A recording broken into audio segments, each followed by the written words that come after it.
providing sources of inspiration as well as physical enjoyment. These mountains are also home to a myriad of creatures, great and small, from the red deer and the mountain hare to the tiny snow bunting and dotterel. And let's not forget the ptarmigan, a bird that is so much part of this Cairngorm environment that we have named our own brand of whisky after it. Add to these the army of small insects, some hardly visible, but all playing their part in creating a delicate ecological balance that existed long before people took their first steps into these high parts.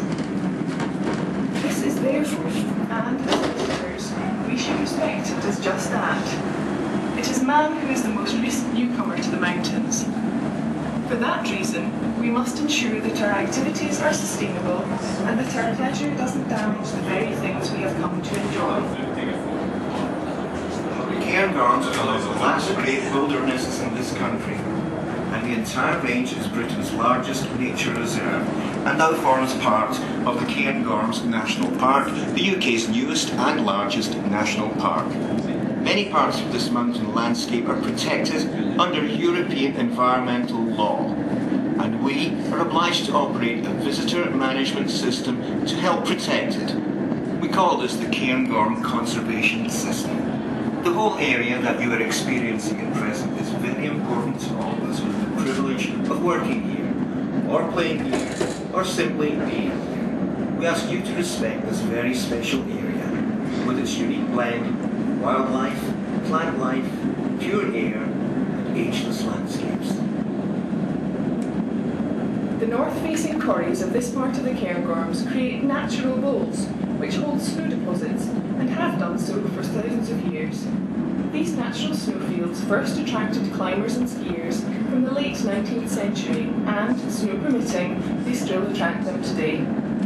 In those early days, there were no such luxuries as uphill transport systems, and the early pioneers used to make the long walk in from Glenmore.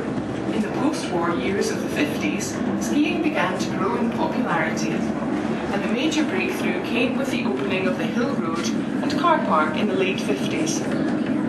In December 1961, the first mechanically driven chairlift, the White Lady, opened for skiers on Cairngorm. Cairngorm Funicular made its first passenger run on the 23rd of December 2001. 40 years to the day, the original White Lady chairlift was inaugurated. That chairlift, supplemented later by the car park chairlift, took over 30 minutes to travel the same journey that we are now able to make in a quarter of that time. It was a journey made in the open air in what can often be described as an alpine Arctic climate, where temperatures can regularly be sub-zero, where biting winds are a regular feature, and where the wind chill factor is substantially higher than on lower ground. We are now just over halfway through your upward journey and will soon be arriving at the top station, the highest underground station in the UK.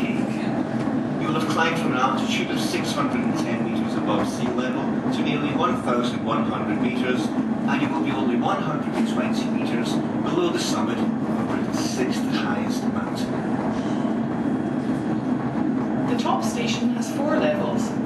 When you leave the train, you will pass through the mountain exhibition on level 1, the lowest level in the building.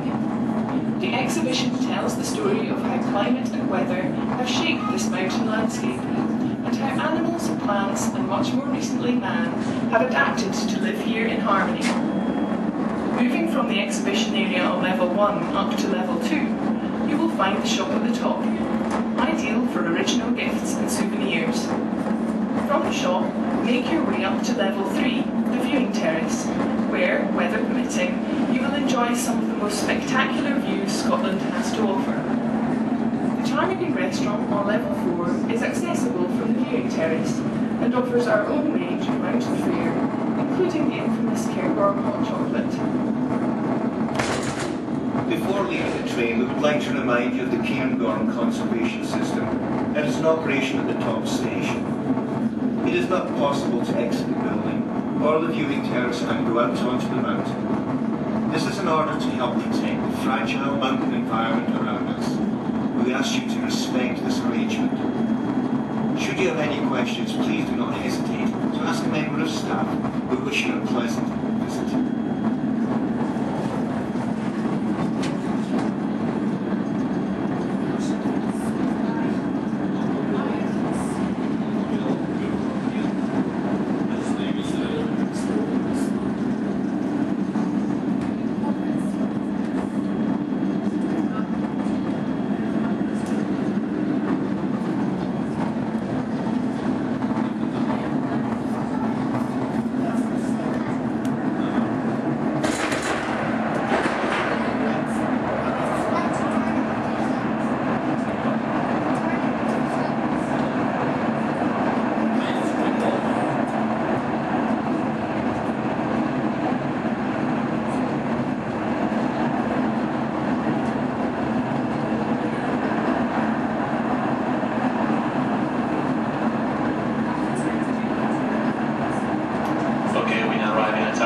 station with the train stop and open the door on the right hand side should you get down the track.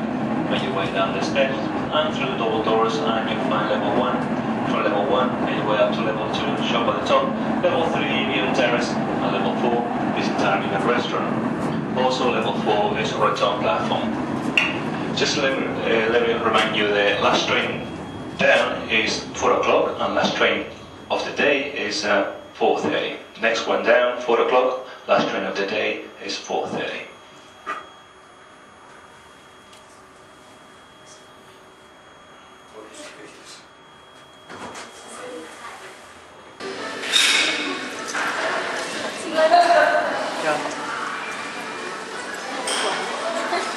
Sorry.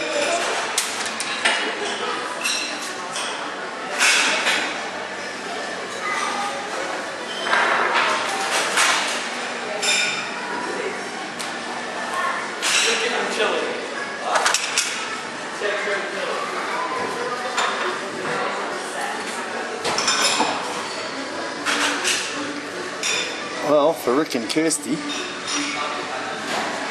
it's I think the Rockies one that we did was, well, up at Whistle Blackcomb was, had this all pretty much beat, I'd say, mate.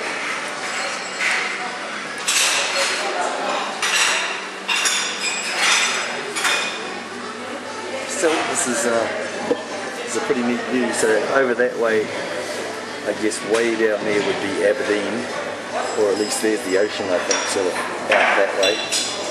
See if I can zoom in. Aberdeen would be up that way.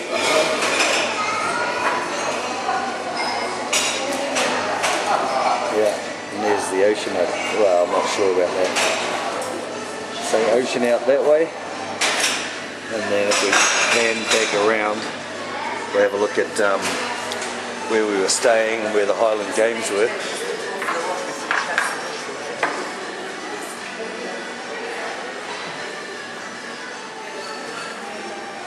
So this is the Cairngorm,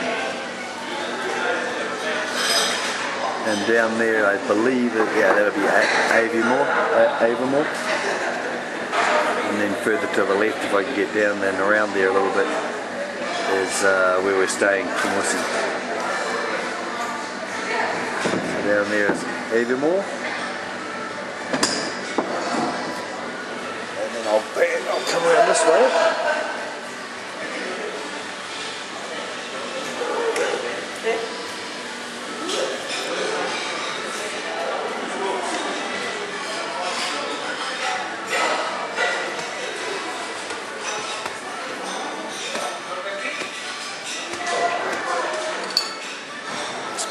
Oh, maybe you can't get out there.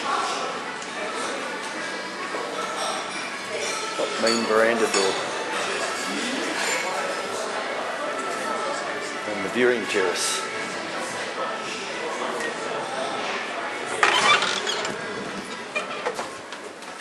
Aha! The viewing terrace.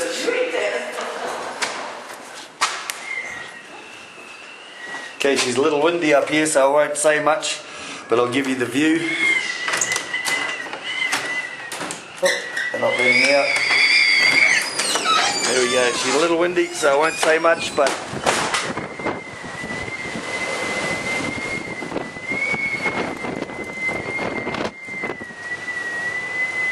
she's a little windy up here.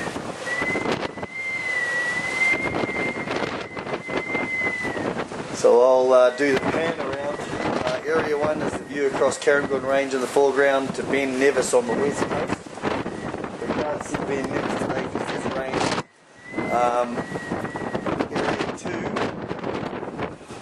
Area 2 is directly ahead to hills beyond Loch Ness. Oh yeah, Loch Ness is in behind those hills. And Area 3, view across the Moray Firth, which I thought that was, yeah, you can see a little bit out there of the Firth. Since there's several wind farms, okay. Alright, so I'm going out. It's windy. Oh yeah.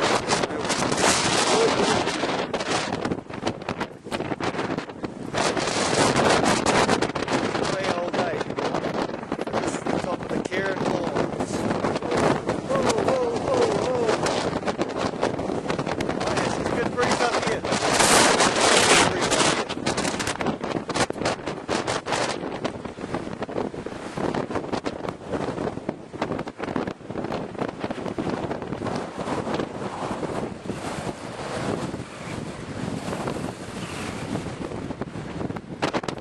So coming around.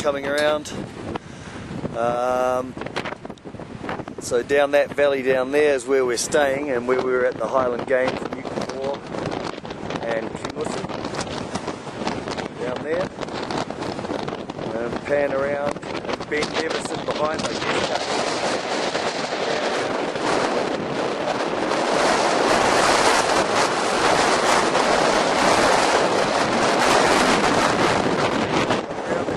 Over into Loch Ness over there, which we're not going to go to Loch Ness, but that's where it is. And way down there is the fourth of Moray, or Moray Firth.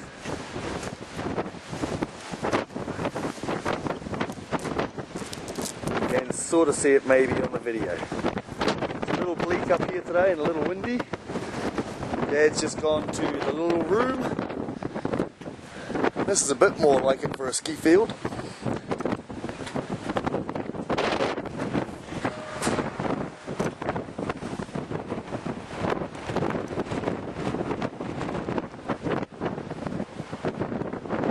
Get a little bit of sun up here though, a little bit.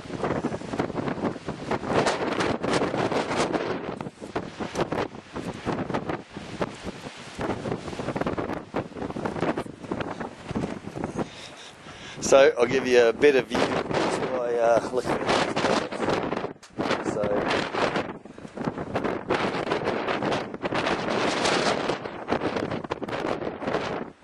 so that's Loch Morlich down there. Okay.